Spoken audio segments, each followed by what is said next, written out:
Hi hello. അപ്പോൾ ഇതാ ഞങ്ങൾ കാർത്തിക പുഴുക്ക് ഉണ്ടാക്കാനുള്ള പ്രിപ്പറേഷനിലാണ് കേട്ടോ. എല്ലാ കൊല്ലവും ഞങ്ങൾ കാർത്തിക പുഴുക്ക് ഇങ്ങനെ ആവിയിൽ പുഴുങ്ങി എടുത്തിട്ട് ഇങ്ങനെ ഉള്ളി ചമ്മന്തിക്ക് കൂട്ടി കഴിക്കുകയാണ് ചെയ്യണേ. പക്ഷേ ഈ വട്ടം മമ്മിമ്മ ഒരു നാടൻ പുഴുക്ക് ഉണ്ടാക്കി തരാമെന്ന് പറഞ്ഞു. അതായത് മമ്മിമ്മയുടെ അമ്മയൊക്കെ ചെറുപ്പത്തിൽ ഉണ്ടാക്കി കൊടുക്കുന്ന പുഴുക്ക്.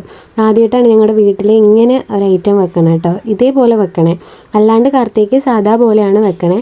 അപ്പോൾ ഇതിൽ എന്തൊക്കെയാണ് ചേർത്തിട്ടുള്ള ഇൻഗ്രീഡിയൻസ് ഞാൻ ഇതിൽ പറഞ്ഞിട്ടില്ല. കാരണം നമ്മുടെ കാർത്തിക ഡേ ഒരു വ്ളോഗാക്കി ഞാൻ ചാനലിൽ ഇട്ടിട്ടുണ്ട്.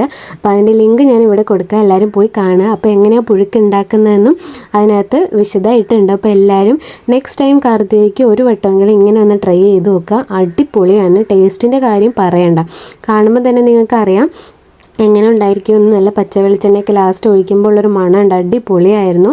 അപ്പോൾ നല്ല ടേസ്റ്റുമാണ്. അപ്പോൾ നെക്സ്റ്റ് ടൈം ഒന്ന് ഉണ്ടാക്കി നോക്കുക. അപ്പോൾ വീഡിയോ ഇഷ്ടപ്പെട്ട ചാനൽ ഒന്ന് സബ്സ്ക്രൈബ് ചെയ്യുക. അപ്പോൾ ഇത്രയേ ഉള്ളൂ. Tata bye.